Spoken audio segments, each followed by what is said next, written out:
guys. Welcome back to another episode of Passenger Seat Parlay.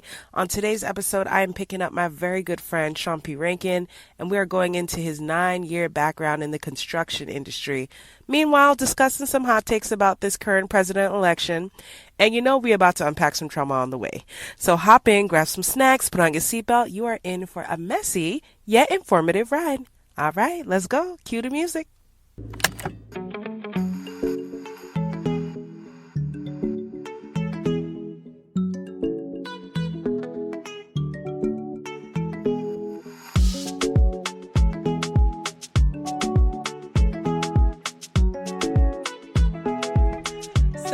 Everybody, this is your host, Valkyrie Rain. I'm with my very, very good friend, Sean Percy Rankin.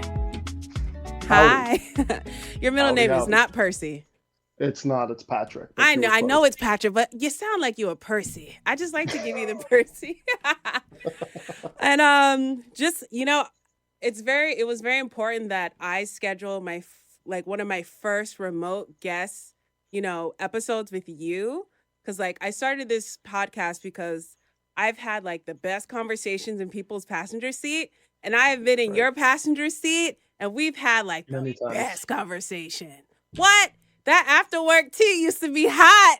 Oh, my God. Yeah, I don't know how many of those conversations I want published on the internet. Oh, that is true. Okay, that's a key note. I can't talk about everything.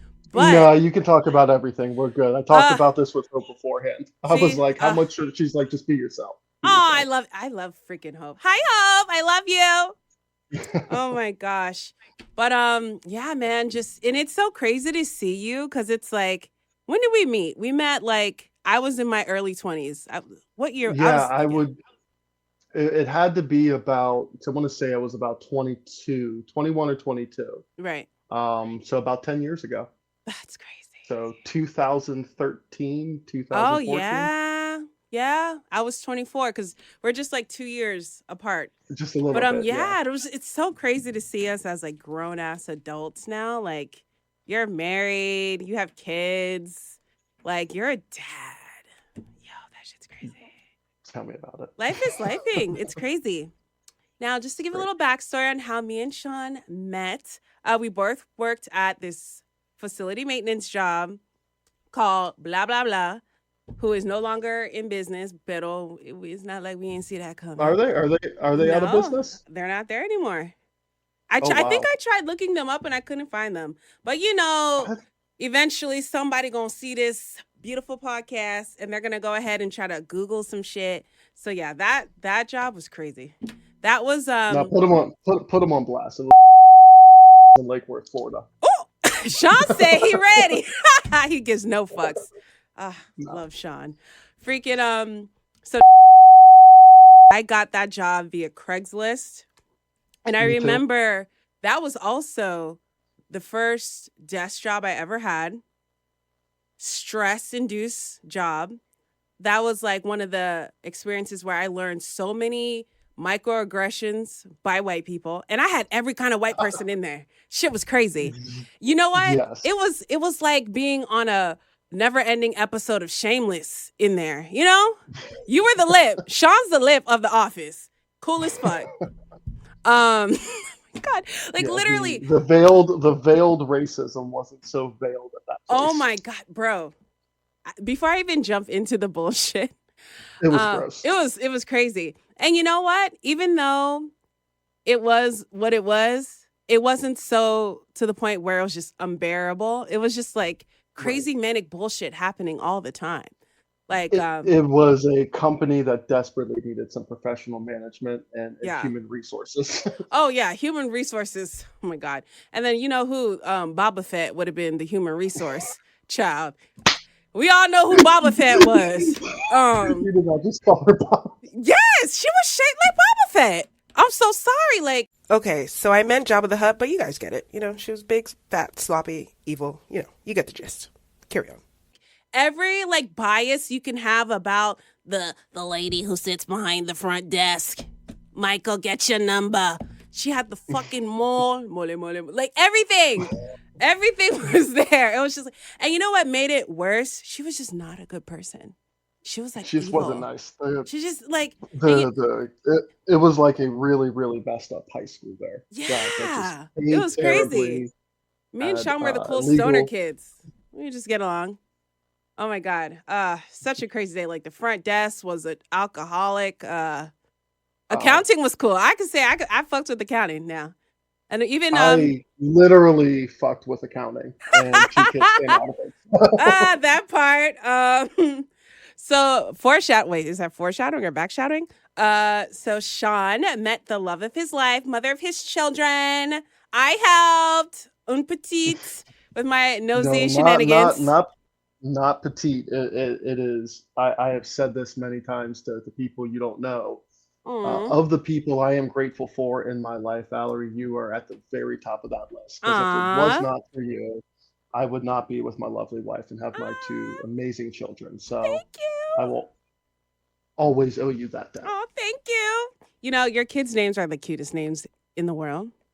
Yeah, Killian Pero and if you Matilda. have a third one, y'all heard him. He said if it was not for me, if y'all have a third I'm not one and having a it's a third. girl, you can name Nope. her Valerie. No?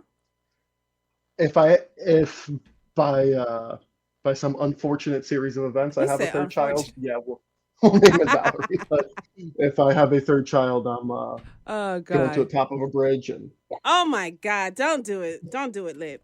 You're, you're funny. So, that being said, just to walk back, first job, you know, I gained 30 pounds from stress. That was the first time I got in trouble for saying a black joke. I'm like, how does the black person, do you remember that? I remember no. was I? I was like a project manager assistant or something. I think we both started. I started as a dispatcher. I think we both kind of Dispatcher. started as project coordinators Yeah, and project worked our coordinators. way up because Yeah. the turnover there was like every 2 months someone would quit. Bro, it So was then we became crazy. project managers in our early Yeah. 20s, and Like you were smart enough to get out of the business. oh, well, that was interesting. I stayed in it. Well, you're flourishing. Hello. But you were good at what you do. You're good at what you do. Like, give the people a little I background love and hate of what I do. after you left. Like, how have you transitioned in project management now? Yeah, so again, starting as a dispatcher was also like my first serious job. Before that, I worked in telemarketing. I was kind of an assistant in some real estate offices. And so I started as a dispatcher, worked my way up to be project coordinator or assistant project manager. And since then, I've just done a variation of that Mm-hmm. and just kind of moved up to bigger projects, Right. bigger companies. And so, went from project coordinator, project manager, to project engineer, um, managed some smaller contracting companies. So I took on a Nice. larger like operations management role, and now I'm a project manager for a multi-state real estate Okay. property developer, property Come management through. firm. Expansion. Yeah, we specialize in Class B and C multifamily properties, and Yeah. currently renovating 2 apartment communities in Okay. the Jacksonville metro area. Gotcha. Hopefully, buying a couple more and renovating those. Question. Oh my God, that's just so much. Like, it's so beautiful to see you just grow in that field. I remember, what was it, a few months ago, that whole layoff that happened in Florida with the workers? Something DeSantis did where, like, it was like illegal to have illegals working for you undocumented. Yeah, so Yeah. DeSantis did, well, what he did, it's always been illegal Right. to, technically illegal to hire undocumented immigrants. Obviously, in construction, it happens. Right. What he made it a felony for, and it definitely sent shockwaves and it sent labor Okay. prices through the roof, Crazy. was it became a felony to transport undocumented immigrants on the way to a job site.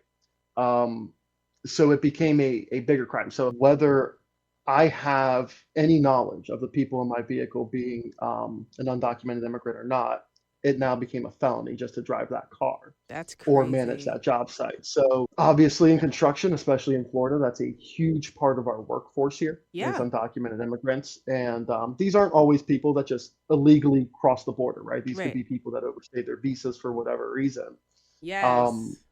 it becomes a thing. So, we have to do I-9 verifications. That's a requirement in Florida. Mm-hmm. It's really a requirement federally, but you do it in Florida to avoid the felonies. Okay. And And that's the thing. They say America's America, but Florida's Florida. Okay? You need something fixed, you go to the Home Depot. Oh, yeah. Jose and like two of his amigos, bomb, is done. Best contractors I've ever worked with, I found in the plumbing or electrical section of Home Depot, and those are my top guys. Right. I mean, that's how you meet people. It's crazy. And I remember I was traveling in Florida during that time where they were like hard on, like straight, no, illegal immigrants, blah, blah, blah. And all these developments look like it was just COVID again, frozen, empty.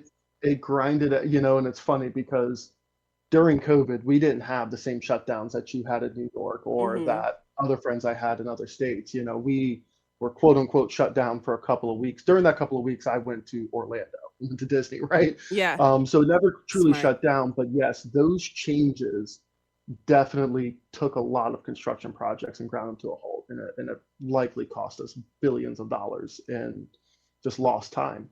It's a stupid rule. It's something that obviously as a project manager and someone who has to put together these labor forces, you have to double check your subcontractors because it's not like an undocumented immigrant's going to come into my office and ask for a job. It's the subcontractor I hire, right? And we're still liable. So you have to balance this. Hey, look the other way, and you're technically not my company, but also I have regulations to follow to avoid millions of dollars worth of fines. So it's crazy. And that's the thing too, like America was built off labor, free labor, cheap labor. Well, that's the thing is, when I say that, I know that there's going to be people who hear that and say, hey, you're just trying to get cheap, undocumented labor that you can just drive into the ground. And that's the exact opposite, right? So people that I know I've worked with through my career that are undocumented have far exceeded any median pay in this country, right? These are guys making bank $1,000, $1,500, $2,000 a week, bro. Because, and I'll say this, I'm trying to balance with what I should say and what I want to say. No, fuck that shit. This passenger seat parlay. We in the car. I don't like hiring white guys in construction, right? I'm not hiring a me. You know what I mean? I'm not hiring a me. Give me somebody who's been in this country for a month. Right. And they're going to work circles around anybody that came from the suburbs. And this is their first summer who's hungry. job. And yeah. I need somebody who's got a family of 6 to support because, that's the great thing about construction is, we have a reputation of being this kind of good old boys club and a bunch of, especially here in the South, a bunch of white Southern boys. And that's not the case, right? You can have those people, the super MAGA, we don't like immigrants working right next to Juan that just came over the border 2 weeks ago. Right. And as long as you pull your weight, as long as your mistakes aren't costing more work, you're welcome here. That's why I love this industry. Come as you are. Thank you for that, sharing that. Because have you noticed any gaps in like the younger age group coming into construction? Like, is there Gen Z there? Like, I'm curious. So I wrote down some statistics about this. Go ahead. Listen, y'all don't know. Sean should be behind a mic. He got the tea, but we're going to get into it. I'm going to let them experience you. Nationally, you're seeing that trend. You're seeing younger people kind of ditching the traditional 4-year college and going into skilled trades. Yep. I will say my current team, everybody's north of, I think I have one guy in his mid 40s. Everyone else is north 60. I actually have a gentleman that's 68 on my team. Wow. That's a problem too. He should be retired.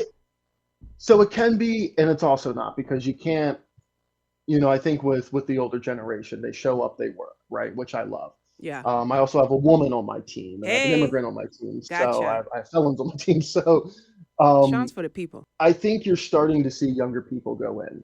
With that being said, we're not there yet. If we don't make this huge push to bring younger people into the trades, we're going to have a serious rise in construction costs.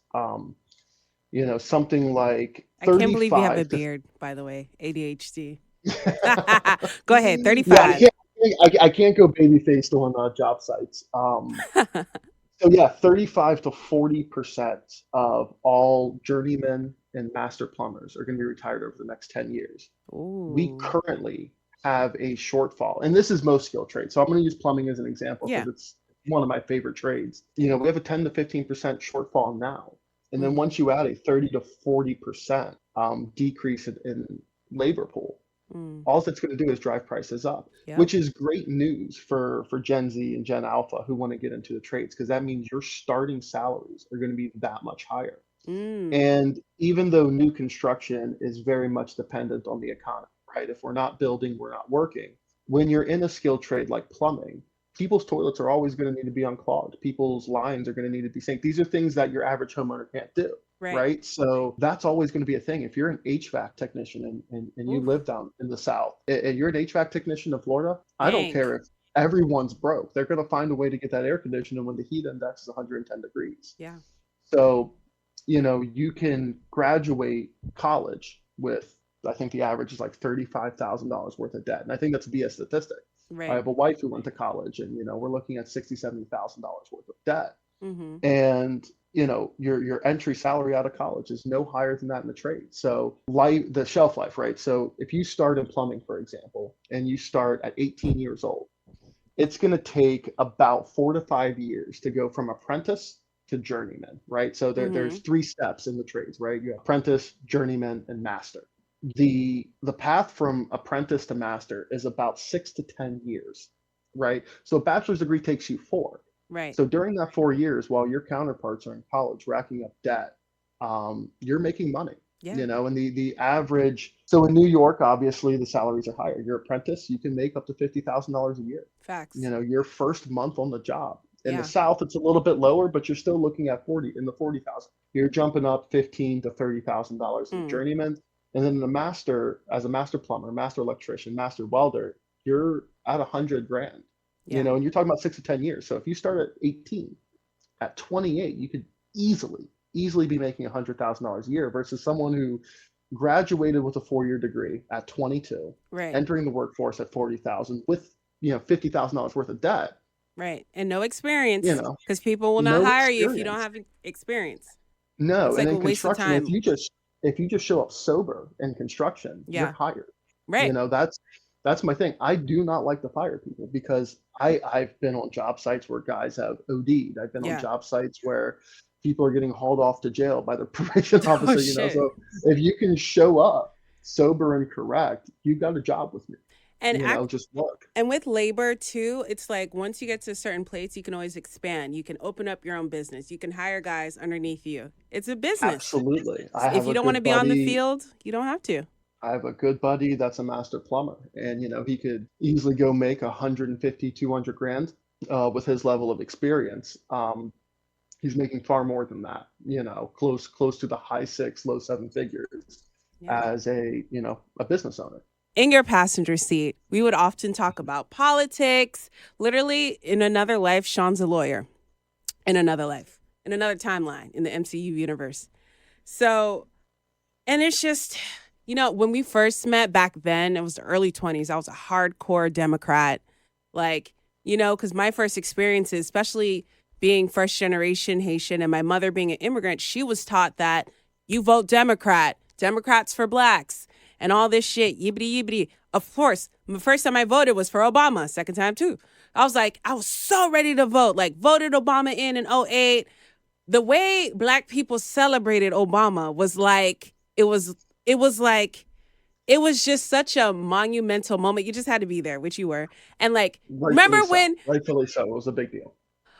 Remember when everyone was just wearing Obama's face everywhere? Every restaurant had a picture of Obama. You go into the restaurant now, it's still there, but it's in the back corner somewhere. I was at a Chili's the other day, and I'm again being in North Florida. This is not a Mm-hmm. very heavy Democratic area, Yep. but I was in Chili's, and this woman was wearing I think it was like 45 and had Obama's face, and just about hugged her. I was very happy to see that She was in repping. Jacksonville area. Yes, she was. And now, the thing about me and now when it comes to my political stance is it takes me back to 2016. I call it the Facebook fallout, right?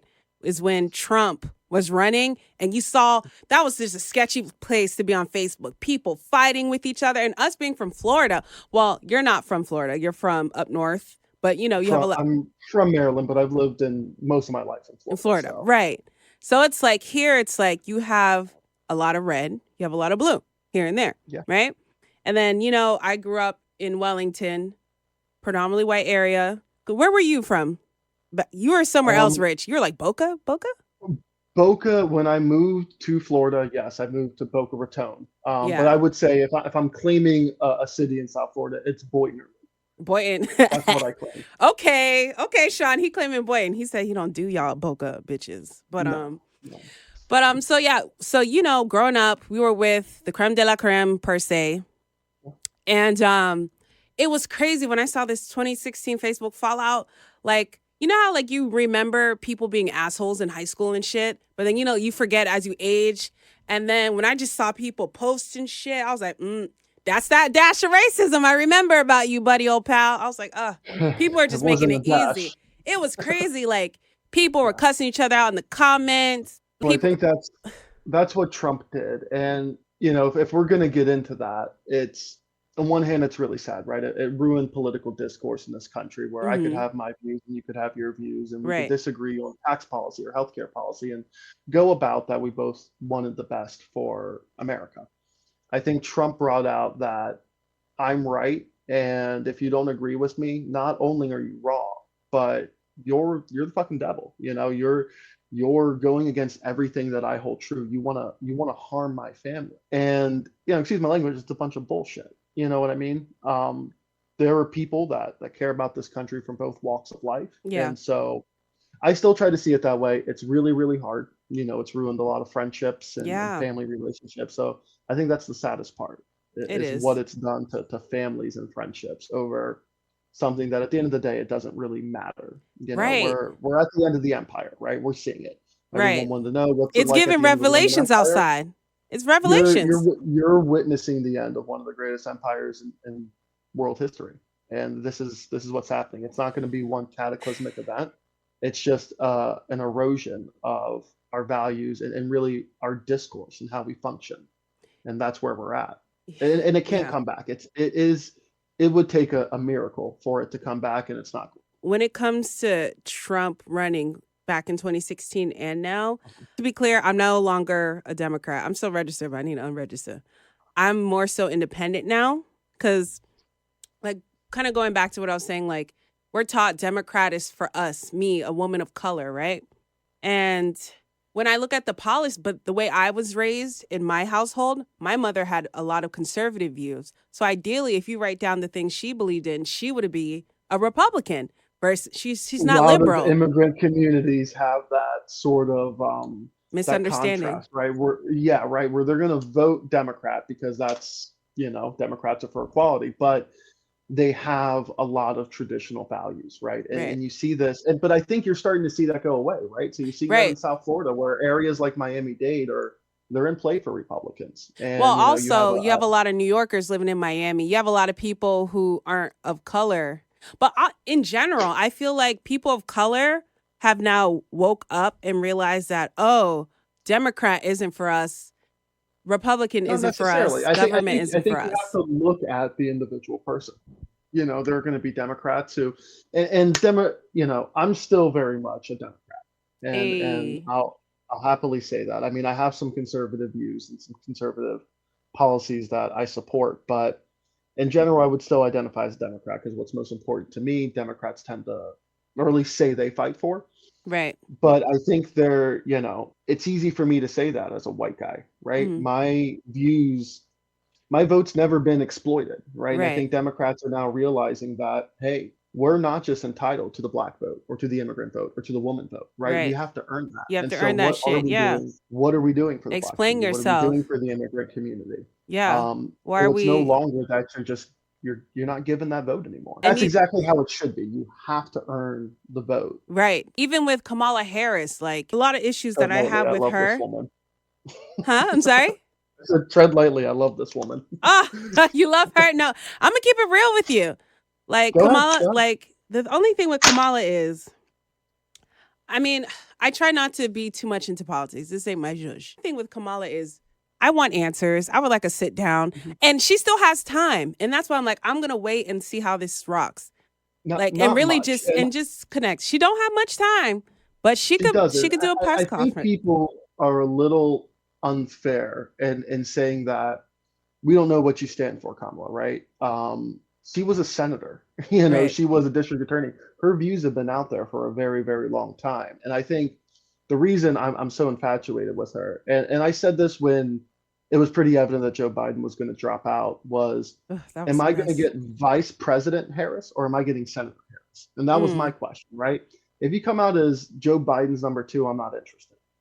I didn't vote for Joe Biden the first time. I sure as shit wouldn't have voted for him this time. Not saying I would have voted for Trump, and I certainly didn't, and I wouldn't. But Joe Biden just wasn't that guy. yeah.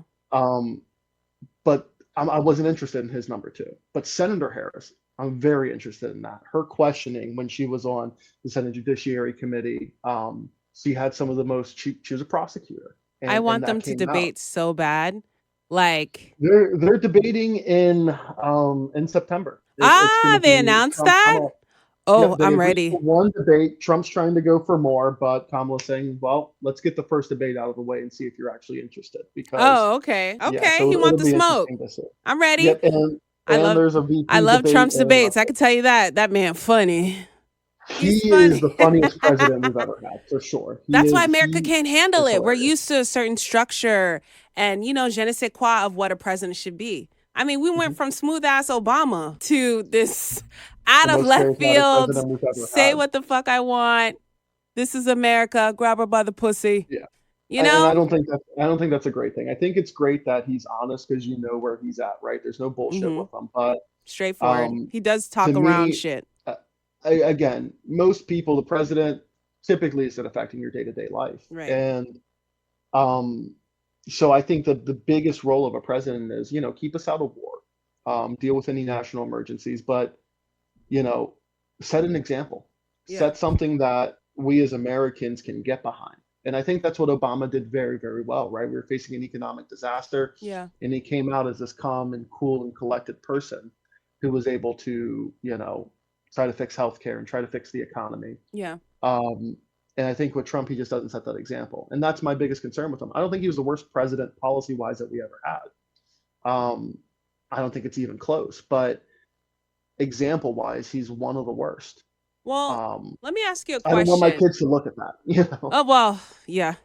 Let me ask you a question because, again, politics is not my judge. But Yeah. obviously, we're dealing with inflation up the wazoo. I was literally shopping on Target before I got here, and the toothpaste I wanted cost $14. And I put that shit back. I'm like, why is toothpaste like, even living here in New York, salaries are higher, yes, but it's like, so are the bills, Cost of so is the living's rent. insane. And when I went to Florida, you guys are paying around the same that I'm paying here, but I have a New York salary.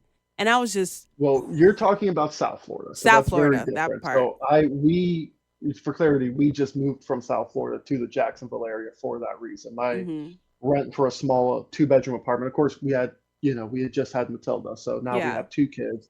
We're in a small two-bedroom, one-bathroom apartment. Beautiful apartment. I think you Oh, came down to visit us yes. there. I was going to say, I So said, yo, Sean was living the life. He was by the water, okay? yeah, I was right That on was the blue water. money But territory. our Hello. rent went from, when we got the apartment, 1650, then it went to 1950, and then it was going to go up to 2700. And that was our Whoa. landlord being like, That's, "Hey, I'm being cool with you," because he ended up renting that apartment for over $3,000 a oh, month. yeah. And now, we're talking about an 850 square foot apartment. Now I Yeah. live in a 1700 square foot house with a backyard and a garage on a cul-de-sac for less money than I was paying for that You're apartment. such a You know? dad. You're such a dad.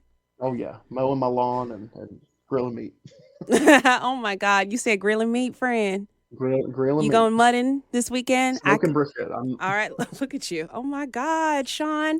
Well, now we're to the part of my podcast where I like to do pit stop questions. Pit stop questions. So one of my first pit stop questions for you is, how has fatherhood changed your outlook now?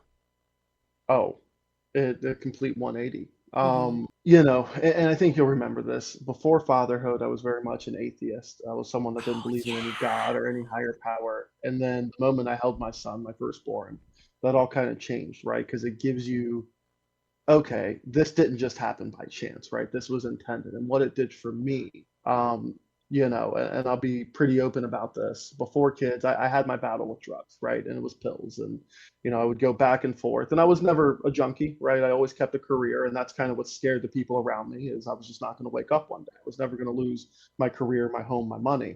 I was just not going to wake up. And then, before we had kids, Hope kind of looked at me and said, "Hey, look, I got your back, but if you want to have a family, this shit's got to stop." And so having kids, it did that. I'm not saying I've had my battles since I've had kids, but I've been sober for a long time now, for about 5 years, and um, it's all because of the kids. That's so beautiful to hear. So it changed it. It also gave me crippling anxiety, because now it's like I always have to be prepared, and I'm worried about where everything's going, because I'm not just living for me anymore. That's easy. Living for myself, even living for Hope and I, that's easy.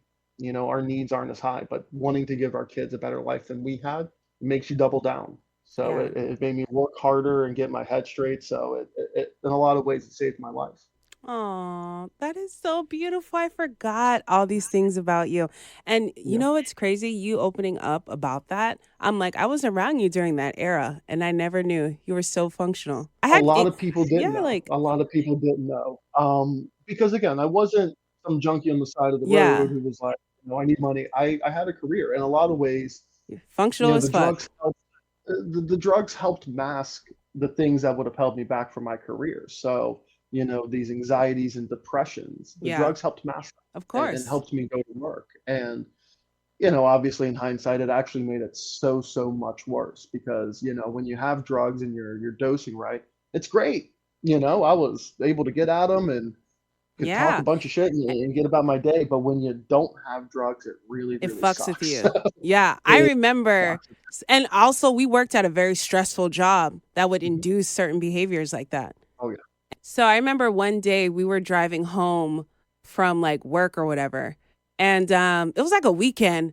And I was like, you know what? I was like, hey, Sean, have you ever did Coke before? Like, I'm thinking about trying it. Or like, I was going to ask you for a connect because I remember during that time I was going through my spiritual awakening and I was going through Mhm. waves of depression. And even working there, my hormonal imbalance went crazy. I was depressed.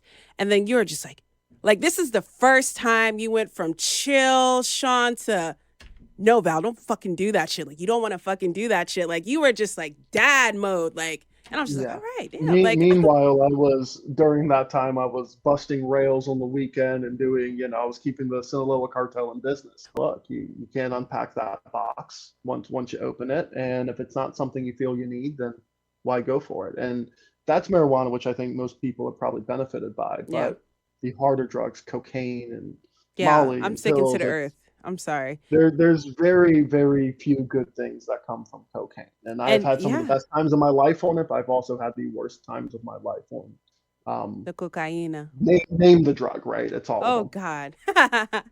You are the lip. You're the cool lip. Other pit stop question for you. If you can give yourself advice, 20-year-old Sean, what would you give? 2120. Um, yep, stay out of debt. That would be a good one, right? Avoid debt like the plague. Forgive yourself. Be easy on yourself. Um, Love just that. kind of understanding that the mistakes of my youth didn't define me. Mm-hmm. And I carried so much of that weight around. I've done so many things I'm not proud of that I carried that weight around for a decade Yeah. and just learning to drop that. So it's like, hey, just forgive yourself Give yourself and grace. yeah, give yourself some grace and stay out of debt. Yeah. Next question. Where do you think America will be politically, economically, shit, physically in the next 10 years? 10 years, I don't think we're going to see a ton of change. Mm-hmm. I think our politics will go increasingly radical, right? You'll see the people on the left go further to the left, and you'll see people on the right go further to the right. Yeah. Economically, we'll have our waves. We've had our waves since the beginning of the modern economy. Mm-hmm. We've had ups and downs, and we've always recovered, right? Yeah. Even through the Great Depression and the dot-com bubble and the Great Recession of '08. We've Mm-hmm. always recovered. So there will be that up and down. I don't think in 10 years we're going to see a drastic change. We'll have Right. moments where it's more affordable than others and more stable than others. As long as we can stay out of a major war, we'll be okay. That part. In the And a in part the of 50, 100 plus years, I don't know. ugh, we'll I, be I'm not dead. very optimistic. Yeah. I have half a mind to take my family, figure out how to make money remotely, move to the woods and raise some chickens and farm some Right. I you was in know the woods the weekend there was that assassination attempt on Trump. Like literally, that was the first time I went camping where I had no cell phones like signal at all. I come out, I'm loading, I'm like, Trump assassination. I'm like, what the fuck happened in this serene, peaceful, healing weekend I had? And it was just crazy. Assassination attempt since Reagan, and they almost got him. To be clear, they almost got him. And again, I'm not. Let me ask you a question. Did you think that attempt was real? I want to know from you. I think the attempt was real. I think the fact that there was so many security oversights, part of me thinks that was intentional. But look, I try to look at the conspiracy last. Regardless of what it is, whether it was a conspiracy or not, it was a failure on so many different people's parts. Yeah. You know, when you have regular civilians there saying, hey, there's a guy on a roof with a gun, and that guy doesn't have his head blown off in 10 seconds, when I can't go through an airport with too much deodorant. Right. You know, there was an obvious, hey, we don't care what happens to this guy. That's fucked up. But also, I think there's a lot of crazy people that want him dead. Yeah. And, you know, it wasn't a good day in American history. I don't like the guy, but I don't want to see him killed. Exactly. He's still a father and a grandfather. And Hey guys, it's me again, you know, just breaking the fourth wall and all. Or is it the third wall? I'm not quite sure, but I guess I'll figure that out later. So if you're still listening, because this is a long episode, go ahead and just like, share, and subscribe. Find me on YouTube, send it to your friends, listen to some old videos, do whatever you like. Just acknowledge my existence, because I'm here waiting to be acknowledged. You know, a little something, a little like, a little share, a little heart. Some feedback would be nice, you know, nothing too thirsty. Thanks. Bye. Back to the episode. Honestly, I'm not too Kamala with a capital K. I'm not really DT either. And it's like, but however, it's like I see both parties and I see both things. And it's like, one, I want my money to look right. I'm a business owner. I don't have kids yet. I want to be able to make money, keep my money, not have taxes and inflation kicking my ass left and right. You know what I'm saying? But I also like control over my uterus. I don't know. I kind of want to have best of both worlds. You know? You got to have the balance. I mean, you know, the inflation that we're experiencing a lot of it really had to do with COVID. You know, we shut down our supply chain domestically and internationally for years. And that's not smart. You know, when you shut down production, goods are going to get more expensive. Yeah. When you grind the economy to a halt, goods are going to get more expensive. So I don't think, even though Joe Biden caused there was an obvious rise in inflation, I don't think there was too much he did specifically. I think he just had the unfortunate circumstance of being president during a recovery time. Yeah. Because inflation was there when Trump was president too. And then people forget it, but it was getting up there. But I'm with you. Listen. But what about him funding the war in Ukraine though? Isn't that where I mean, that's not the single cause of it, but should we, during a time of economic instability, be sending money? And it could be Ukraine, Israel, I don't care where. Stop sending my fucking money over there. I want my money here. I mean, the amount of money we've given to Ukraine and Israel, think about the first-time homebuyer loans that we could have subsidized as a country, right? And that's money we could have gotten back. The government could have said, hey, we're going to give 40-year loans to anybody under 35 at a fixed 5% interest rate. And, you know, that's money that the government's going to get back because most people are going to pay their mortgages. Exactly. Least, they want homes. Like, we don't want to rent. And when they don't pay their mortgage, the government's going to seize control of that asset, right? The home, and be able to resell under foreclosure. So yeah, I would have rather seen money go to that. It's crazy. Even living here in New York during COVID, when the streets were like empty. First of all, COVID was very weird for me because it happened like 6 months after I moved to New York. So I went from crazy, bustling, busy, chaotic, psychotic to ghost town, empty. So I was like, whoa, this is weird. But all I would see is like people working on the poles and putting up cameras. And then when the city opened again, like they changed all the speed limits. People were getting tickets left and right because obviously tourism dropped for a long time in New York. Like being in New York, like shout out to you because you checked on me during COVID. That's how you know you're real friends. Your real friends check on you, be like, hey, Val, I know you're in New York. You okay? I'm like, bodies were dropping left and right, you know?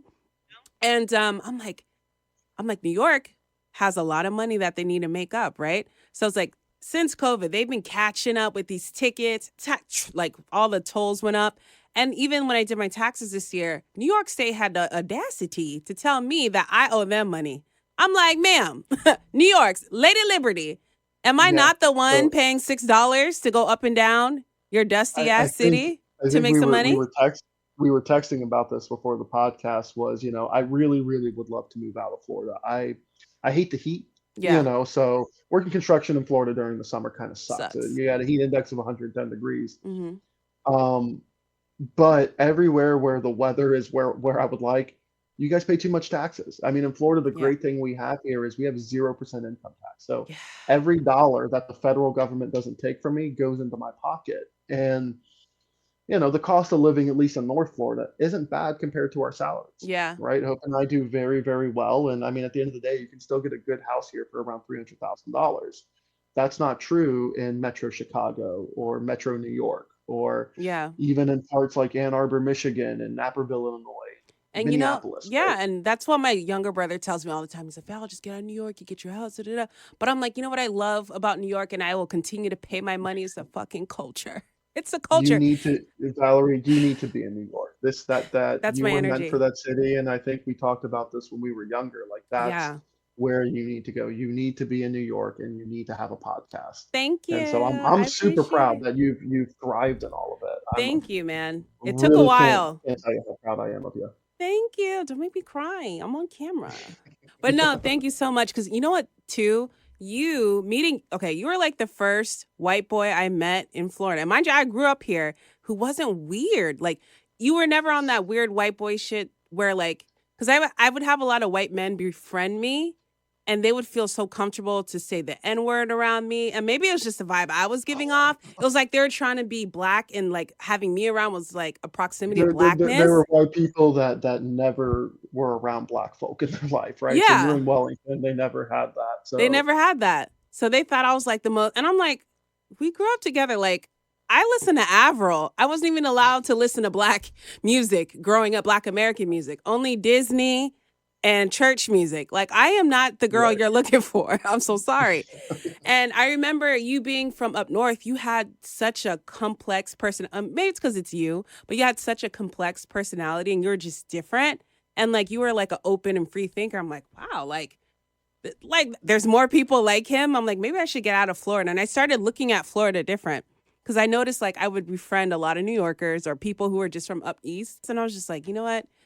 I gotta get out of here. Jacksonville, although their houses are pretty, and it's too slow for me. My ADHD, I couldn't do it. And it's Yeah, just like, I don't Jacksonville know. isn't the ideal place. We just landed here because housing was affordable when we had to move from South Florida.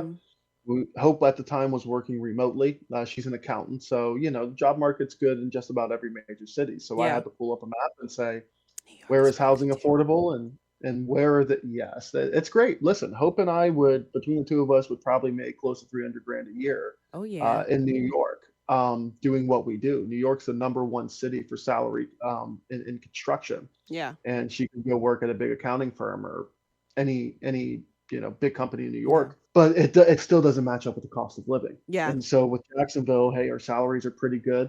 We do very well, and just the cost of living is so much cheaper. Just Yeah. property I don't taxes, blame you. everything. I don't want to live here. I mean, listen, if I live in Florida, I love going back down south. The Yeah. food is better.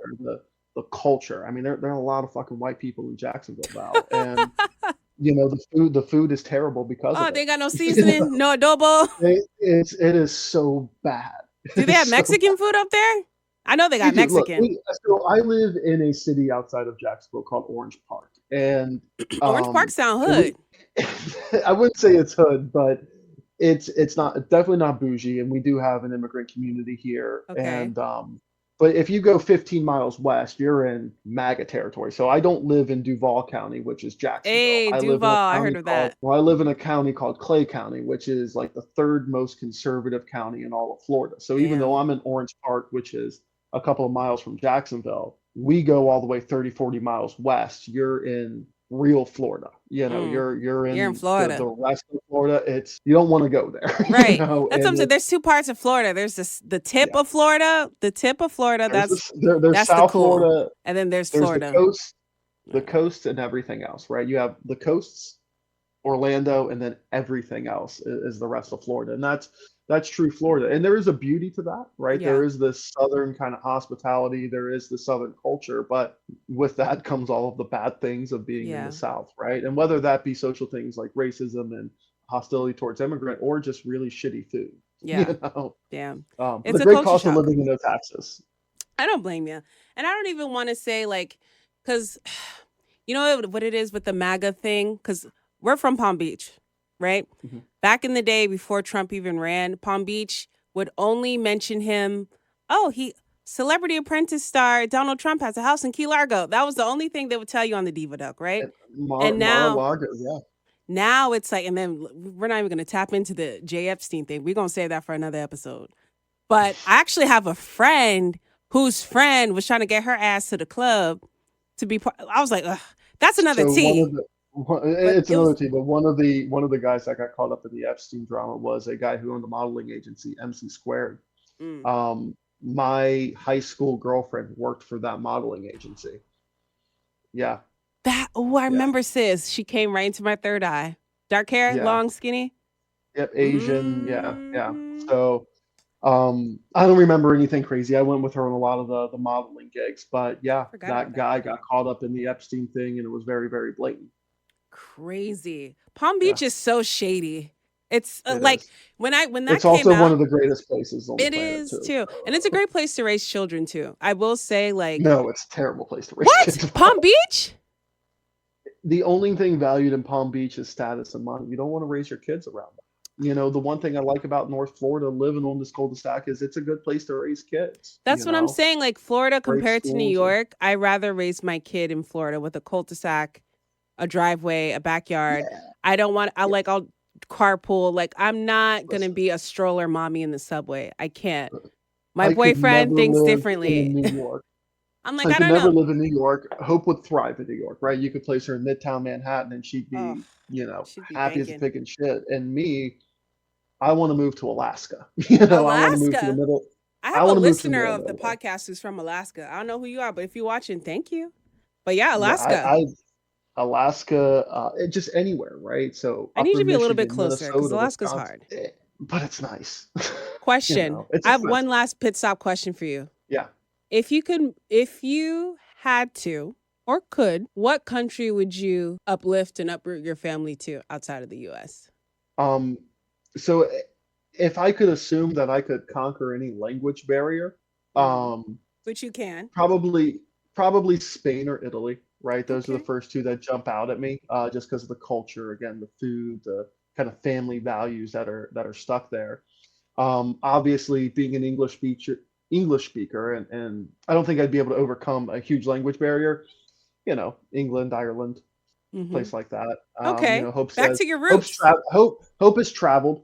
She has been to Europe. I have not. I've never been out of the country except on a cruise when I was 17, and I don't really have too much of a desire to go outside of the country. But Hope says, I'd like Scotland and Wales, that part of the UK, because it's a little bit rougher than maybe London. I got to be around real people. She claims I would love New York. I'm not a big city guy, but she says I would love New York because they're about as vulgar as I am. And I think you would too, to be honest. Yeah. I think you would. She's like, you can be walking down the road and tell someone, hey, go fuck your mother, and you're okay there. That's pretty much. That's like a New York on your New York visit checklist. Somebody cussing somebody out, for sure. We're gonna make it there soon. You have to. When you get married. That's right. We're going to manifest it. We speaking life into the situation. My boyfriend's cringing watching the movie right now. Damn. I just want to say thank you for parlaying with me. This is crazy. Like looking at you, having your beard, your children. Thank you for having me. I cannot tell you how nervous I was preparing for this. And I kind of paced the floors off of my house today. And yesterday. Yeah. I'm not like a guy that's ever recorded content and been on the internet. A content creator? Never was that guy. I did a few drunken sing-alongs when Hamilton came out with Hope. We were both big Hamilton fans. So, so I was very nervous. Thank you for having me, though. Of course. This is going to be a thing because you're my political guy. And anytime you want me on, I know we didn't get to talk too much about construction, which, I know it's one of the reasons you have me on, but anytime you want to talk about politics, life, I'm here. Yeah, man, because you're the homie too, for sure. Absolutely. Like I said, I'm so grateful for you, Val. Yeah, me too. Once we're done recording, I'd like. Are the kids home? Are they still No, out? so yeah, I told her to take them to McDonald's and ice cream so that I could do this because otherwise you'd have kids running I would here. I'd have love to Legos see the being thrown at you. Kindle. Really? Okay, Oh, next time. they're Next next time. time for sure. Did Matilda manifest her powers yet? We're still waiting. She is a fierce, fierce young lady. It's funny, and I'm actually in Killian's room right now. So if you Aw. look at some of his artwork, it's right about choosing love and equality and diversity. And Aw. this one's Hakuna Matata. If you go into her room, Hakuna it's Matata. about That's my tattoo. yeah. And if you go to her room, it's about, ferocity. And we have a quote on her wall by Eleanor Roosevelt, or I'm sorry, Ruth Bader Ginsburg. No, Eleanor Roosevelt, that said, well-behaved women rarely make history. And right, so I think it's Yes. my job as a father of, two privileged white kids, right, to teach my daughter you're not anybody's victim, right? So you're going to be out here with dad operating tools and fixing the car. And it's also my job to teach my son that, hey, the world's not given to you, and I'm not going to Mhm. have you become a sociopath, Oh my right? The world's God, not just given to Sean. you. And I think that's, so it's important to teach him to be a little bit softer, and it's important for me to teach her to be a little bit more skeptical and just kind of a hardened exterior. You know what? You just touch on something so beautiful, and I love that. Message. Okay, last one, I promise, and then I'm off the fourth wall.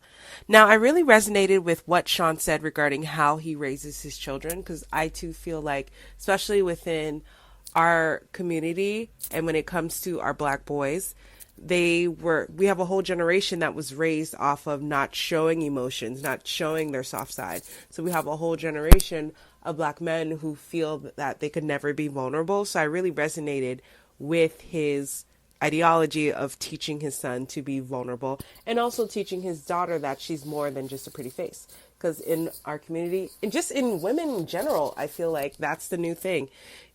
Pretty privilege, all that jazz. So I really resonated with it. So yeah, back to the clip, and Sean, in 3, 2, 1, go. I can't speak for any marginalized community, right? Hmm.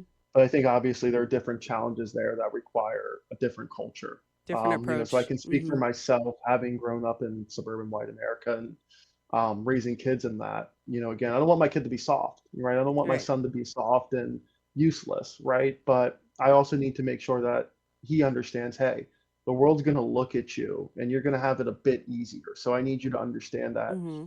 life is not like that. And I need to teach my daughter that, hey, you know, people are going to look at you like a trophy, like an item, and Yeah. you're not that, right? You're a whole ass person who can fend for herself, right? So you don't need to be calling a boyfriend when you got a flat tire. Dad showed you how to do that at 5 years old, you know. No So boyfriend. it's balancing that, Yeah. right? And I think that's true. And again, I think that's true for any community, any person, but I think especially when even if you take race out of it, my kids are going to be much more privileged than either me or my wife were. And that's the whole journey of parenthood. You know what I'm saying? You're supposed to make your kids Absolutely. better than you, the better versions. Listen, otherwise I would not be doing what I'm doing for a living. There's times it makes me miserable, but Aw. it's lucrative. That was actually one of your pit stop questions I didn't ask. I'm going to ask you one more. If you could be Okay. doing something else, what would it be right now? I'd love to be like a guidance counselor or a teacher. Oh, If I could go wow. back and do something completely different, right? Because I think I've been the benefit of a lot of great mentors, even Yeah. one that we met at Hmm. John. Hmm. He hated Really, me, really by the helped way, develop but go ahead. no, maybe. He said, hold I on now. worked for him after as well. Hmm. He gave me my first big time gig in construction. Yeah. Um, but I've been the benefit of a lot of great mentors, and so I think I would love to give that back. Yeah. Obviously I have my two kids, but being able to help people, I grew up as an orphan, and then I was raised by an addict. After that, being able to help people Oh, going through the same situation yeah. would be great, and that would at least give me joy. But it would make about half of the amount of money that I make now. So It's okay. this is what I'm doing. God is good, and there's always outlets to do it. Yes. And we'll talk off camera because I feel like that's your journey, and if that's your passion, you should definitely do that. But we're gonna I'll, wrap I'll up. look into I'll look into some mentorship stuff, but I'm You gonna stick should. with this career. So, guys, it's been our times. We got to wrap up again. Thank you. I could sit here for hours and talk to you, but I got We to could. go. Josh is going to kill me if I don't get off this mic. Just kidding. He's very All right. nice. But I just want to say thank you again for parlaying with me. And again, it was very important to have you on because I burnt a hole in your passenger seat just learning and absorbing so much information and just growing. And you were one of the people that kind of motivated me, and that your voice was in my head saying, yeah, I should go to New York. So I just want to say thank you Same. for coming on. And hopefully Same. we'll be in my big fancy studio and we're going to be rich and we all going to Europe. We going to manifest together. There we go. Let's do But it. yeah, Let's do it. definitely No, going to do thank this you for having again. me, Val. And Yes. again, I can't tell you how grateful I am for you and how proud I am of you. Aw. So thank you so much for your 10, 11 years of friendship. And here's to 10, 11 years more. Yeah, cheers. Bye, friend.